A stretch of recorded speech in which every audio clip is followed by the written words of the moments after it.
best referee is the referee not seen. And I was so proud, but then every time they step on the field, you get nervous. Seems like some sort of subliminal switch. The playoffs are very different than the regular season. The most uncomfortable thing ever. If it could go right, it did go right. If it wasn't for Lamar Hunt, Philip Anschutz, and Robert Kraft, this league would not be here.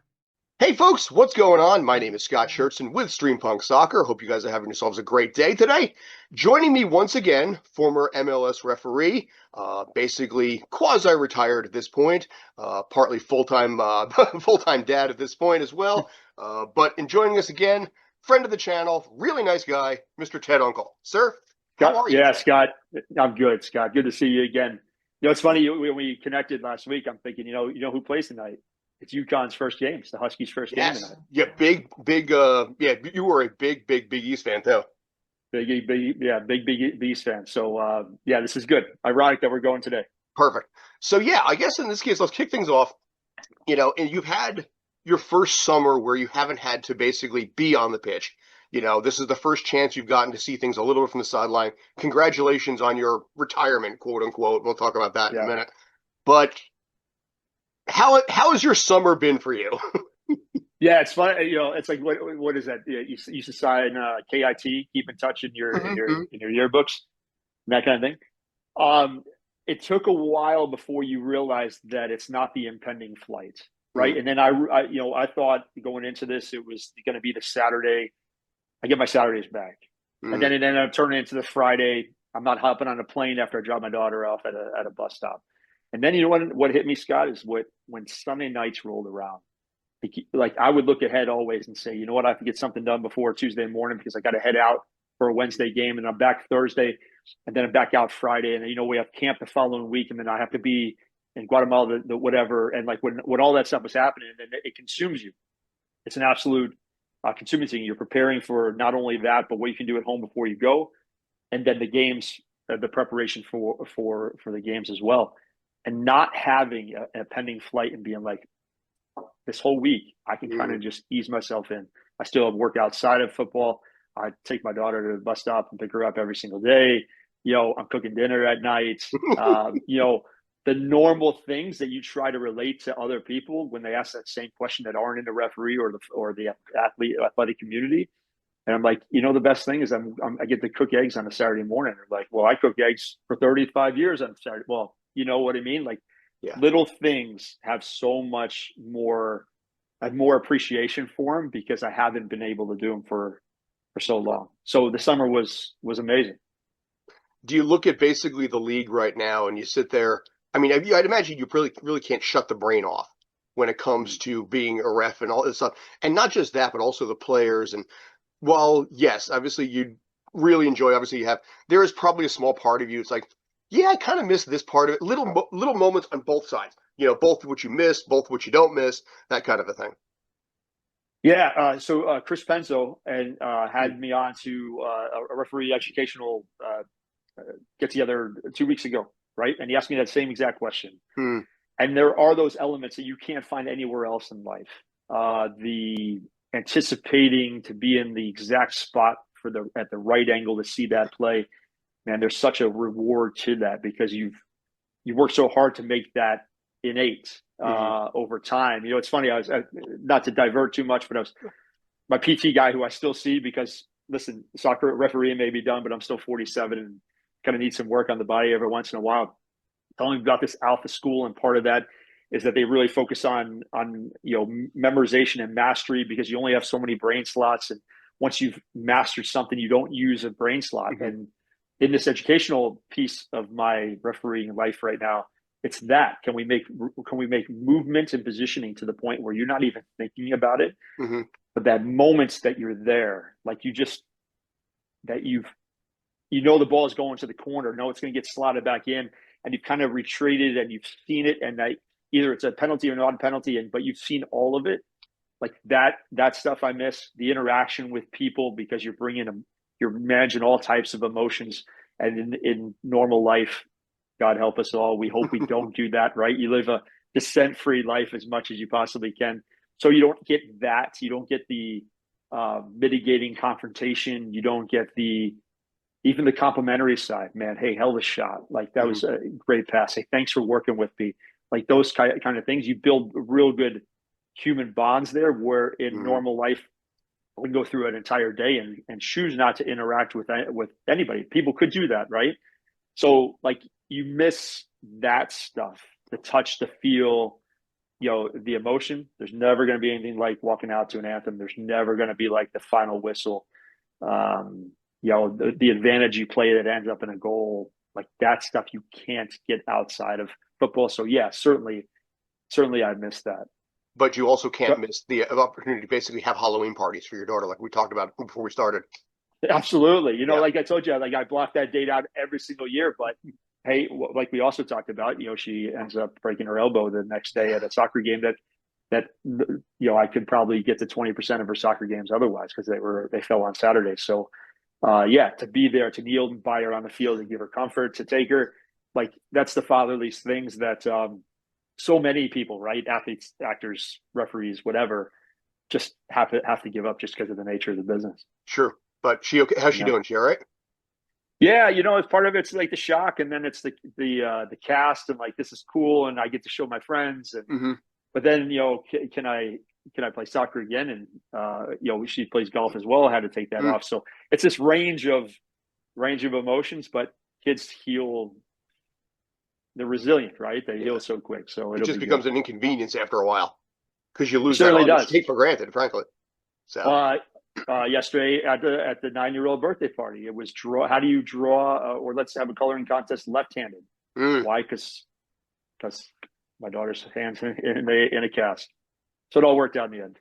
Do you, when you're sitting there watching these games, and you're watching your daughter or just things like this, do you make the referees on the pitch nervous? Do they know who you are? Like at my daughter's game? Yeah, when you're watching these games, I mean, because you've got a bunch of part-timers there that are making like $100, $200 or whatever it is, and they're like, "Oh God, this MLS guy's going to watch me every step of the way."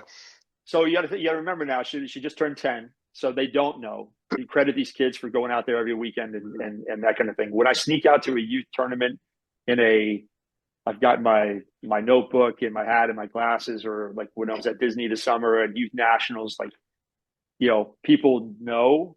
And, there's always that extra run that you don't have to make, or there's extra things, let's try to impress, kind of do things like that, which never work out. So you try to stay as incognito as possible. I try to be as relatable as possible. My wife says I don't have that type of ability with my normal resting face to be welcoming. Working on that, Scott. So yeah, like I'm conscious of it and careful of it, because in the end, we just want that. We want them to be better. And when my daughter fell on the ground and the whistle wasn't blown for a foul, like I didn't evil eye the referee. I was over here. So you got to be a parent first. I mean, to be fair. Oh, always. Yeah, always. Yeah. I just wondered in this case here, people, it's like they recognize the name, they get a little nervous on something like this. Just there's a little added pressure. It's just sort of like in the corporate world or even in school when you have that person watching over your shoulder to make you a little nervous. Yeah. And don't forget, like my wife's sitting next to me. So like everybody's like, oh, hey, I listened to your podcast. Oh, hey, I saw you on Champions League. Oh, hey. So like I'm slowly shrinking in the uncle world, shall we say. That's okay. But you know what? Like it's okay. You're happy though. That's the biggest thing. Like I said, you got your life back a lot. So now you did say that you have done some stuff with MLS this summer, the refs, just to kind of like keep yourself going and also just to educate. Talk a little bit about what's kept you busy inside the MLS world, even in a diminished capacity. Yeah, of course. So MLS is a little bit tough just because, we have, the senior match officials and Alan Kelly and Sandro and those guys do such a good job. And it's all kind of all really tight-knit. And through a colleague standpoint, it's, hey, an opinion on this and an opinion on that. And obviously conversing through, I'm pretty aware of everything that's happening within, right? And even now, right? Situation in Chicago that happened the other day, which we may talk about or not talk about. Where my role with I've taken a kind of a role with Pro is in that development space. So we have you're right, the senior match officials, we've been unionized and under CBA for quite some time. Pro 2 has recently followed the same thing under CBA, and now we have these. We need more. We need more people that are coming up through the ranks to hire into the organization. to get them more coaching, more education, and can I help identify those? We've had 2 hiring cycles I was able to be a part of, which is amazing because it feels like you're giving people opportunities, and that's all we can really ever ask for, right? Hey, go do this. Like, here's a game. And then it's on the referee to come through. So I'm watching games a week, multiple games a week, connecting with those officials and really having an in-depth discussion, right? Because once again, the leagues and the teams and the number of games have grown exponentially, where the number of referees that service those games have not.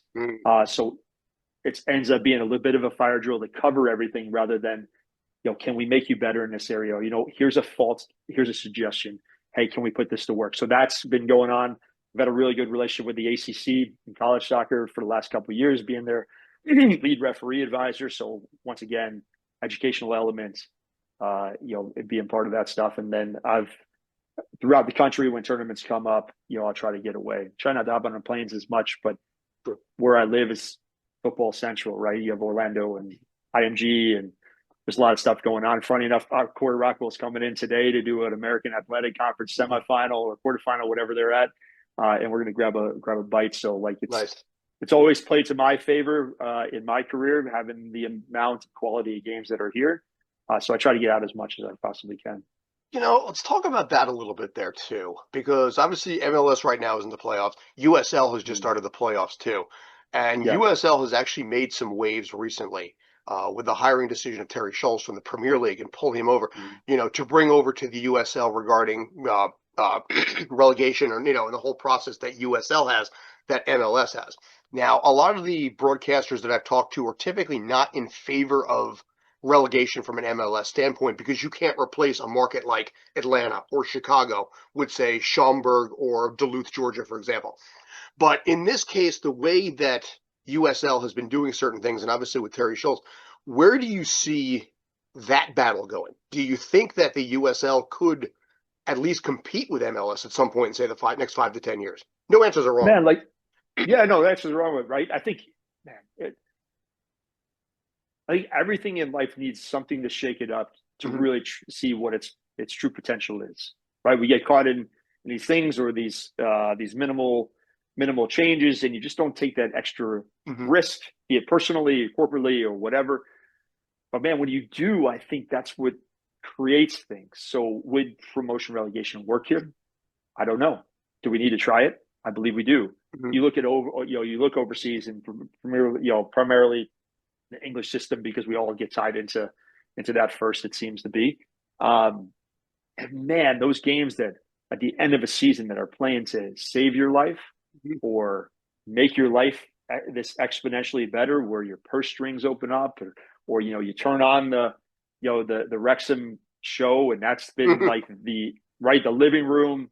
It's been the living room dictionary to how this thing could play out. So you see that, and you see how that's grown and how that's been embraced and so on. And then from a referee standpoint, man, those games are the most difficult of games. More than necessarily playing for a cup sometime. It's playing for what they call it, the $100 million game or whatever that may be. And we have a massive country. How many times in your social media feed do you see, here's the outline of MLS cities, and you put it over here in Europe, and we're stretched into Russia, and we're stretched all the way over to the western side or the eastern side of the Atlantic. And that's hard to really capture how many markets we have. Tampa wasn't even a soccer market for a long period of time, right? The Mutiny were here, and then recently, awesome seeing the Sun do their thing.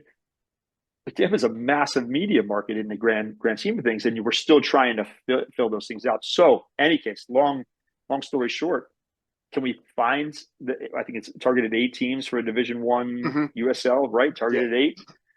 Does that make MLS think a little bit more? We've talked about what the numbers that we know show from a media standpoint. NWSL crushes on their final, right? USL's final and MLS final, we think, are relatively close. You see what Louisville and Detroit and listen, Sacramento and they're building at least, right? It's just this. Can we bring better? Heck, I'm stuck in USL one land a lot of times for this development things.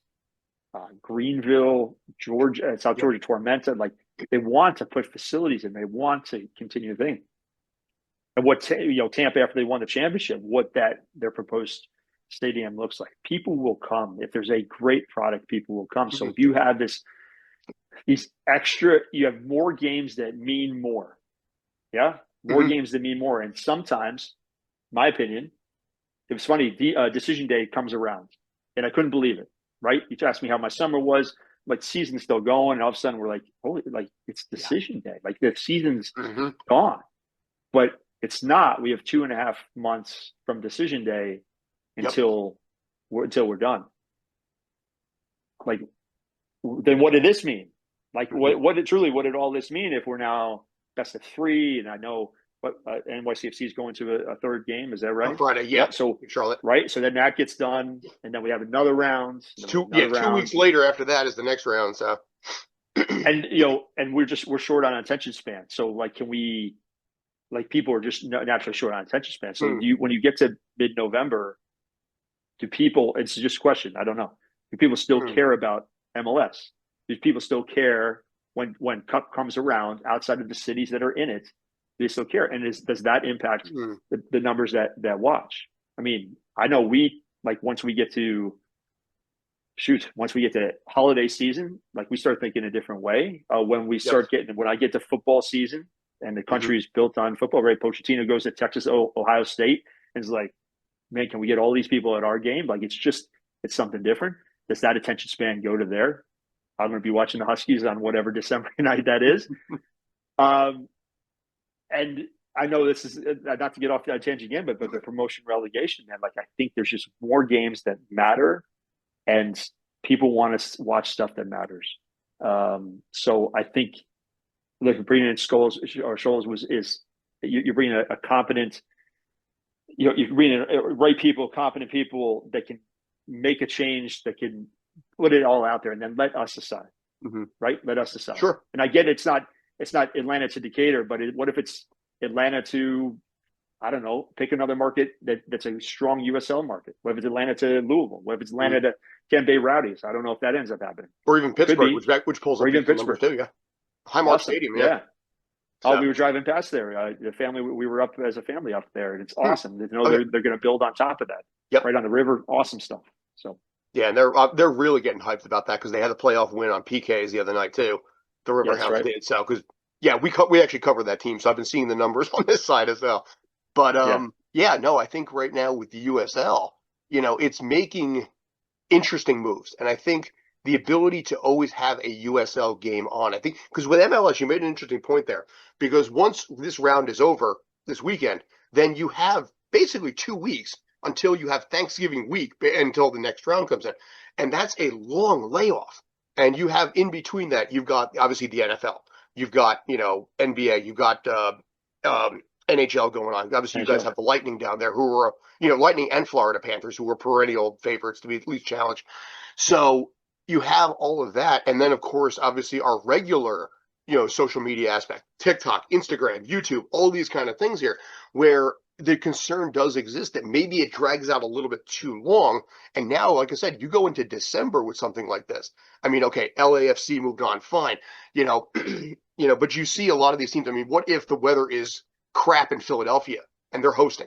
There's a lot of different possibilities there where you have 130 countries, 150 countries watching the MLS Cup final 2 weeks before Christmas. This is my concern because of the weather. In this case, the wedge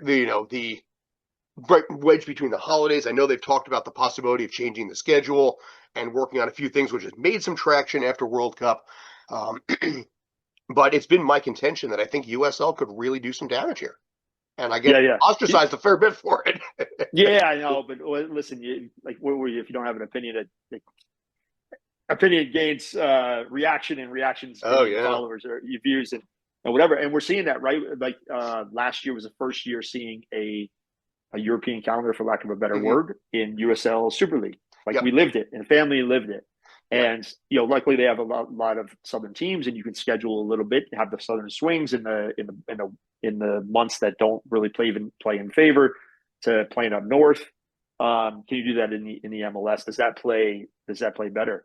I just know as of right now, in those 2-week period, like and add in the fact that MLS being behind a paywall, harder to find, you don't have those reminders that, hey, we're still here. And we've seen cups that are great, right? You see, right, what LAFC is doing. They're an exciting brand of football. There's things certainly to watch within the league, and I wish it was more accessible to do that. But it just lasts too long. Like, you can't have a 2.5 month playoff after a season that meant something. Yeah, it's the shortest layoff, because as soon as December rolls around, then immediately in 3 months you're back to a regular season again. Not talking Coachella, not talking any preseason games or anything like that. You're back into the regular season inside of 100 days. And by the way, but once you get to decision day, which wasn't as impactful, I think there was only 4 games. It was a little weaker this year. A little weaker, especially right? in the East. But if you have Pro Rel, the weeks building up to that, holy mackerel, we got 3 on the bottom, we got 3 on top. Like, more games matter. Just make more games matter.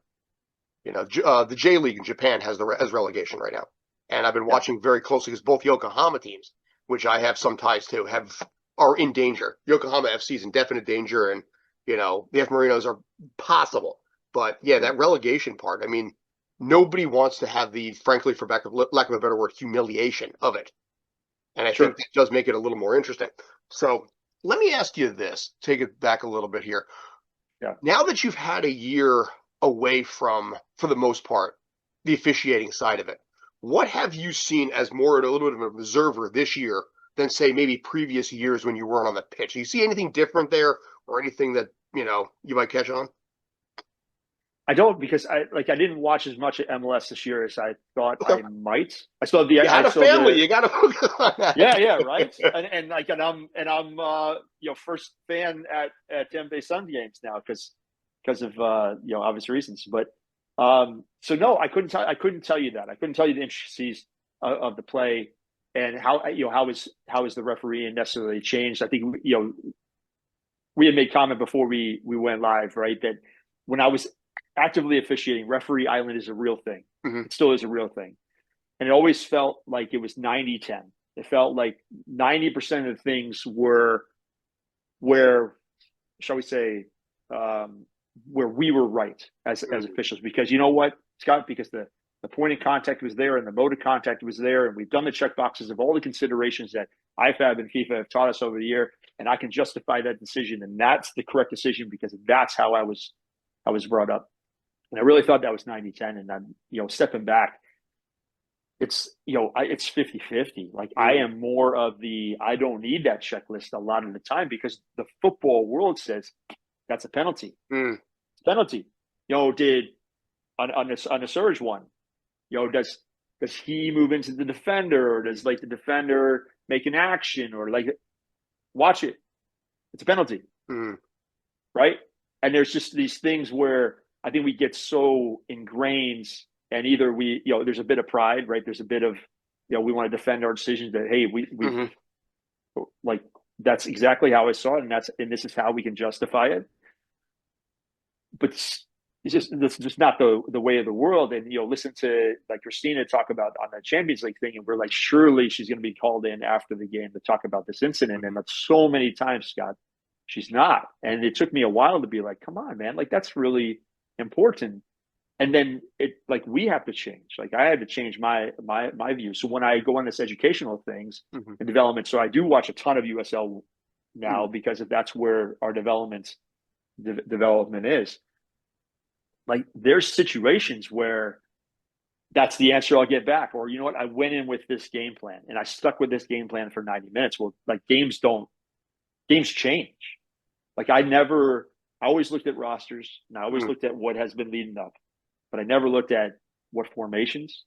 I never really cared about passing lanes because they're going to change immediately, and the way style of play. And if this isn't working, teams need to adjust, and we need to do the same thing. So hearing this drives me drives me a bit insane where, it's almost like this broken record. And then it always ends, Scott, always ends with, and I know there's some things I can do better. And I'm like, is that like is that the tagline that we're teaching everybody? I think you just, like anything else, you just have to be more introspective. You have to be more honest with yourself, more humble, and say, you know what, I should have got that. Like I get it, I missed it, and then we can do better next. Nobody's getting thrown out with the bathwater on any of this stuff. We shouldn't. Players make errors. Coaches substitutions are not great, like so on and so forth. It all just kind of works itself out. We get the spotlight, but at the same time, being out of the spotlight, I see a lot more perspective. I hate to keep being a broken record, but less pressure though. The process, that's the thing. Yeah, less pressure. Same thing. I talking to Eric Simmons on Saturday because Simmons was part of the Pro 2. USL started their playoffs this weekend, and he said something to me that's like, when we were refereeing, all the pressure is on us. Our performance, we can control just that. But as a manager who has now assigned however many USL playoff games were on the weekend, like those are your kids going out to do their jobs. And so it's a different type of pressure. It's like you feel like there's still this will to succeed, like this ultimate, let's be great tonight. Everybody's got to be great tonight. But you don't have a hand in it. Yep. And to me, that's more uncomfortable. So it's weird, right? You have more pressure feeling like you're on the field because you're in it and you got to put out that physical effort, right? I'm still going for runs, but I'm not submitting data. I'm not doing that kind of thing. So it's less pressure on that. But I had control, and now it's like, and part of this hiring process, right? We've got 5 people in originally, and I was so proud. But then every time they step on the field, you get nervous. Yep. Like but you can't joystick them. You can't move them in the moment. You can't like scream through a TV and like, it's a yellow card or don't do it. Don't give that there. So it's just different. It's just very different. But you still want the performances to be excellent. Yeah. But in this case, the helplessness feeling, it's a mixture, at least on this side that I found, whenever one of my guys interview anybody, it's this mixture of both pride and anxiety.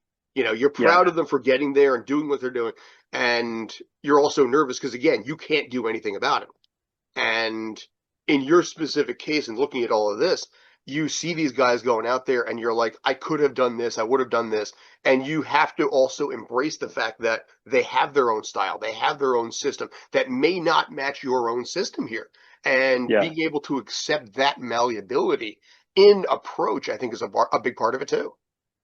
Yeah, you have to I'm really careful about offering of, hey, I did this. This worked for me. Give it a shot. If it doesn't work for you, try something different.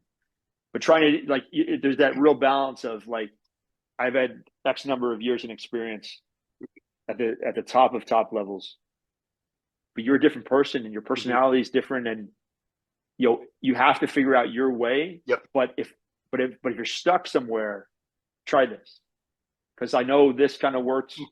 Try this. And I'm really careful about the words that I use on that thing. I never want to be the guy, this is how it's done, and you have to do it like this, because that's all nonsense. Yeah. It's all nonsense. They'll reject that anyway. Because, again, people want to find their own. This is literally the second time in an hour I've had this conversation. Because I had it with somebody right before this started here, too. Something was supposed to be done last night. They apologized. And, and that's, again, you have to, on one hand, you can't handhold them. You can guide them. But again, at the same time, you also have to be real careful, especially in your line of work too, because you don't want to blow them out of the water. You missed this. And then suddenly they're in their own head and they go out there and they do a worse performance because they don't have that confidence and that belief, and also the belief that you believe in them. And that's the suckiest part of leadership too, where on one hand you want to basically be like, oh, you missed this. But at the same time, it's like, okay, let's just work on this. You got this, and right. Let's just kind of focus over here on this, where you really got to be soft about it, because your line of work it comes automatically with everybody basically disliking you. Yeah, you start below the Mendoza line, don't you? You do. And we don't do enough of the congratulations thing. We don't do enough of the good job thing. You know what I know, at least in a general sense, that FIFA does at their FIFA tournaments is they do a good job of, like, when you get there, like, you guys are the best in the world. You all here are the best in the world of what you do. And psychologically, man, if that doesn't give you a little bit of a giddy up, Sure. And hey, we're here for you, or we're behind you all this way. There's stuff that we certainly can't defend, but man, we'll help you be the best version of you as possible. We have to do more of that. We have to walk off games, and that little note from management per se, or the referee to the rest of the crew, or to your colleague. If I do catch Drew on a night and, hey, really good job last night, like, those little things are not little. They're not little, because we're so far in our heads of trying to find this unachievable perfection. It's like the unachievable 60 minutes of play right? It's like everybody's just there. We're just so darn close that you're looking for a bit of that motivation. And by the way, like, you put in a shift, and it was good. It was good. And when people are good, they're good. Like, we have to let them know. And if they're not, once again, like, we can't lie to it, but there's a way to craft it. So it's like being a parent, right? Can't lie to your kids. Can't lie to your kids. Yeah. But in this case, like I said, you've had the opportunity to see this. Now, one of the things that you had said last time that we were here is that studying VAR is one of the most challenging things on the planet, not because of the VAR part, whether you got it right or not, but because everybody is waiting for you. Every country is waiting for you. Every person in attendance is waiting for you. Everybody watching on TV is waiting for you. How do you, in this case here, is that something that still bothers a lot of the refs there? Or is that something you've coached them on as well? Because I remember that one really stood out with me last time.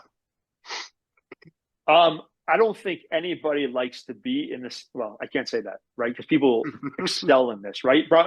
You're on a Broadway stage, the spotlight's on you, go perform. It's like Hugh Jackman and how he's turned that into a theater career and so on and so forth. But, like, we try not to be in the spotlight. Like, it's the old adage of the best referee is the referee not seen. Denise, right? Tamba's coach says, so that to me, what's your USF women's game? I was working for the American that night, and she's sitting right next to me, and she's like, this ref is good because they're not seen. I'm like, no, that's not good. We're part of it as well. We just have to be more orchestrating. So, like, from the moment we've started this path to being referee, you're told to be not in the spotlight. Don't be the point of focus. And then when we're waiting on a VAR decision, you're the point of focus. Like, there's nothing you can do about it.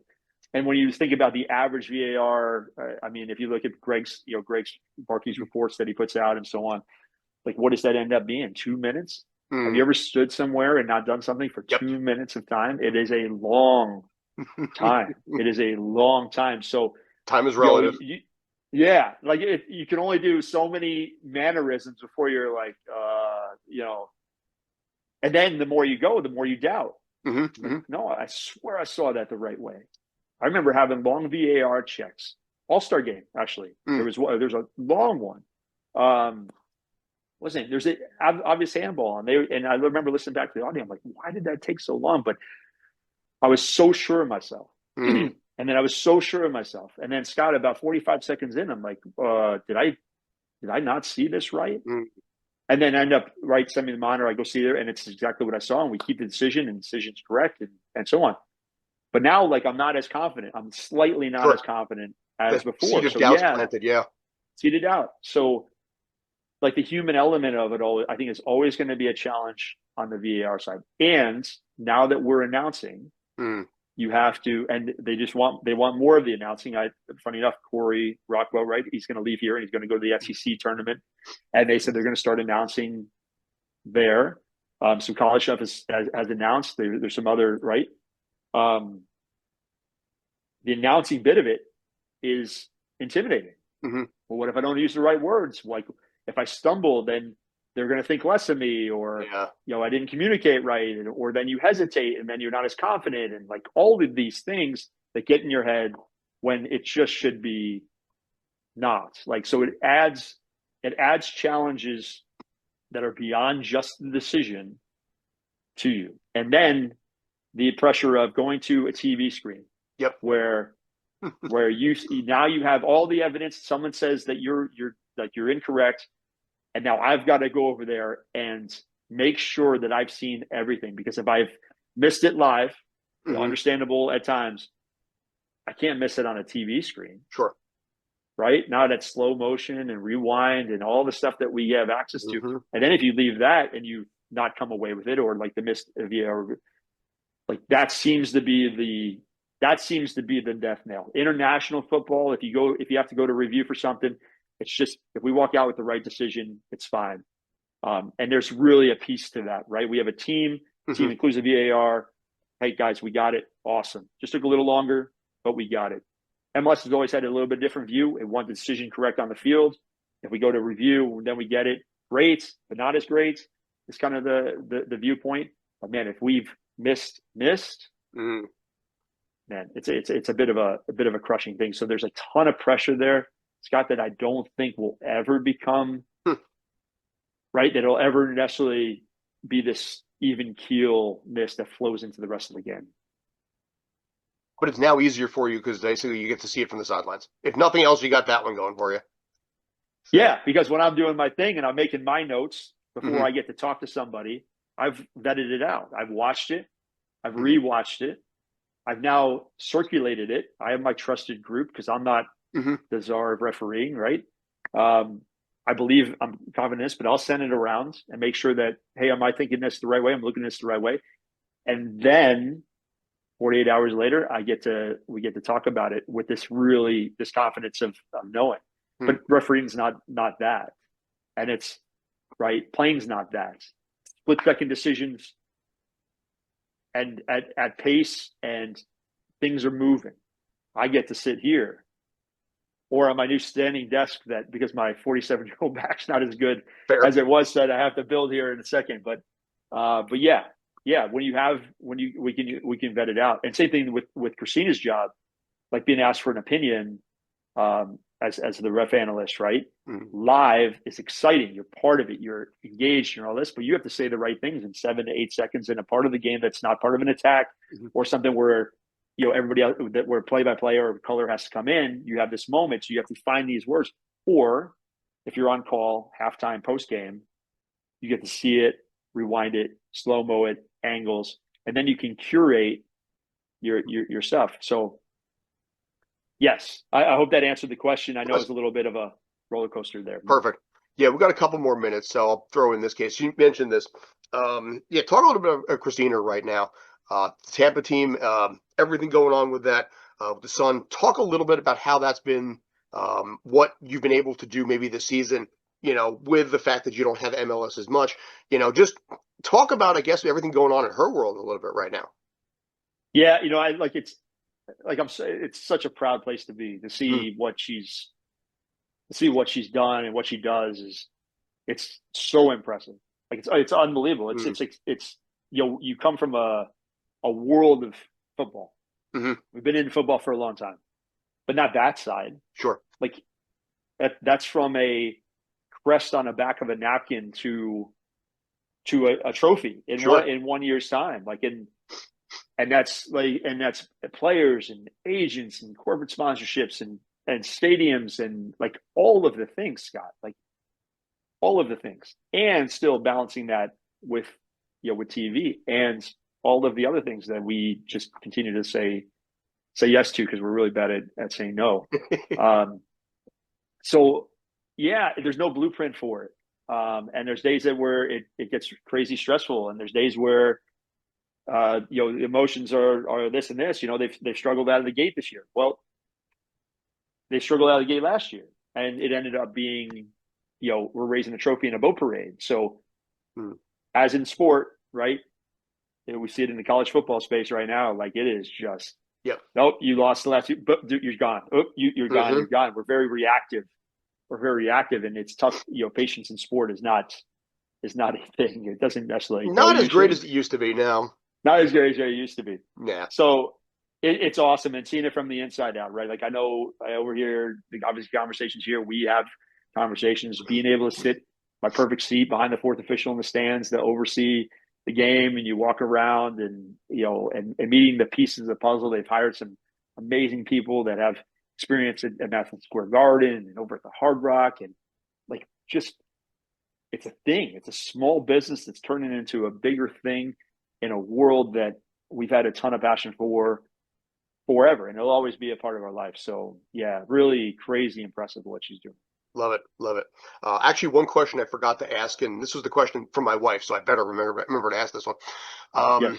In this case, and we talked briefly about this before, when it comes to officiating from an MLS standpoint versus something on, say, a judging score. So just to give a little bit of a story here, my wife does competitive synchronized swimming. You know, she just came back from the Nationals over in KC, very proud of that. She kicked ass over there. But it's a team of judges that are looking at everything from a symmetrical standpoint, difficulty of the routine, even the music choices and all this kind of stuff. No answer's a wrong one here, but which would you find to be probably the more difficult of, aspect of officiating? Something where you have judges and scores and things like that, or something where it's a little more, say, black and white, for lack of a better word, but everything is on you? Yeah, so I love refereeing versus assistant refereeing, because we were always the gray area and they're the black and white. You're offside or you're not offside. Sure. You either are or you're not. And then we have this sandbox to kind of play in. With VAR, there's stuff, right, that becomes more black and white. So if you want to take that, man, that was going to be my answer. I was definitely going to be my answer. Like, if I've seen something and there's so much pressure to be like, yeah, like I can't go against this, but I really feel like I should go against this. Like that's the tough part. But then, Scott, yesterday, as we talked about, like my daughter broke her thing, and on Friday night, we as a family dressed up as the Monsters Inc. people. Nice. My daughter was Sully. So yesterday, as part of the birthday party, we had a Sully draw in color with your left arm because my right arm's broken contest. 8, 9-year-old girls. I was the judge. Scoring, right? And they all got in a line and they all brought it up. You had to draw with your opposite hand. And I'm like, this is going to be easy, right? Oh, that's good. Oh, you went with the tail. Awesome. 7.5, 8. That's a 6. This is an 8. I got like 3 girls in, and then the first girl's like, well, I drew a tail, and then, but but my ears are better. So I changed my answer. It's the judging and the score thing that's clearly more difficult, because you think you have, once again, like I go back to you go back to the sandbox. Like that's why I love the referee. Right? You have a law book and you have considerations, but man, you can play within it. And when you have choices and you've made a choice, given a yellow card or manage, right? Or it's dog. So, but wait a sec, there's spot, there's one element missing, and we get this, and like it all just works out in the end. You walk off after 90 plus, and it just was orchestrated that way, and you're taking a little bit of risk here and there. Like that is amazing. The sandbox is amazing. Black and white is tough. I was never wired for that. So all credit to the assistant referees there. You're either right or you're wrong. And I don't like that. So I think it may be the judging because I've got sandbox, but not in front of 9-year-old girls drawing Monsters Inc. characters. Fair enough. And you said basically she dressed up as Sully. Who did you dress up as? Were you Boo? I wasn't Boo. Our new puppy was Boo. Okay. I just am trying to imagine you with the Randall. I was Randall. Okay. All right, fair enough. All right.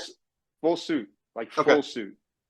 So yeah, first time. I think James Coburn voiced that, right? I cannot confirm or deny. I think if I remember that correctly, but so. And by the way, we dropped into the late 50s, high 50s on Friday night. So a full suit with a head was actually okay down here in Florida, when usually it's not.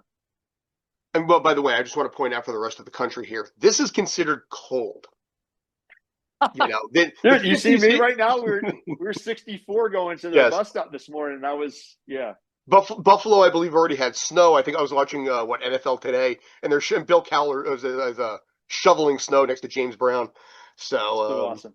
I will say we're going skiing. We go skiing every year right after Christmas, and we're looking forward to that. So we head out to Montana, and so I do love the snow if I dress appropriately for it. Funny enough too, Scott, I said this the other day when I was at this USF game and it was a little chilly outside, low 70s. I'm like, I don't, for the rest of my life, have to wear shorts in bad weather. Sure. And you think about that from refereeing, right?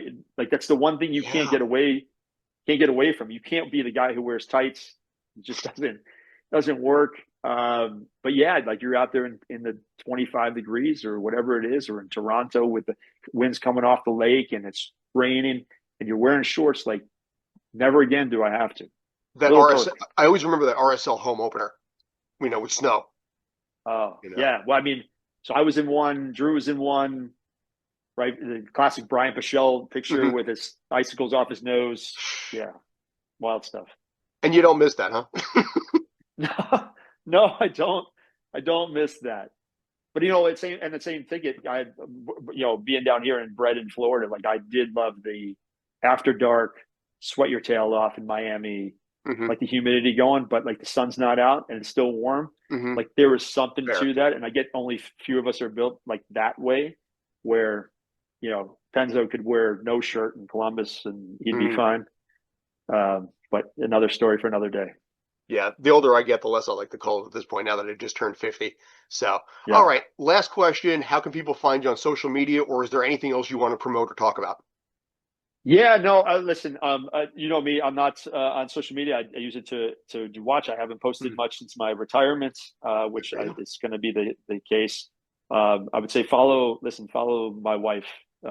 She does some great things. We promote some great things. We're part of some great organizations. She just got on the board of All Children's Hospital down here. We're doing right. So, now with the more time of being on the road, can we go have a positive impact as much as possible in other parts of our life?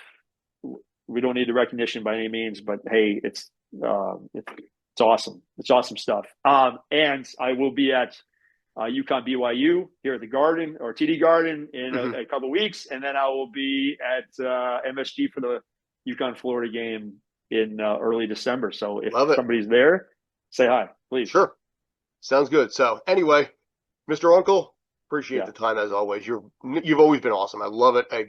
We can go on for a long period of time, but you know what? I got to get you back to basically what your days are going to be like. So anyway, I'm Scott Churchson, Streampunk Soccer. Joining me once again is Mr. Ted Unkel, former MLS referee. Thanks as always. I appreciate it. You're awesome. You know the whole routine. Like, comment, and subscribe, and tell me what you need me to do and what you want me to work on, and I'll have it for you. Anyway, until next time, take care and stay awesome.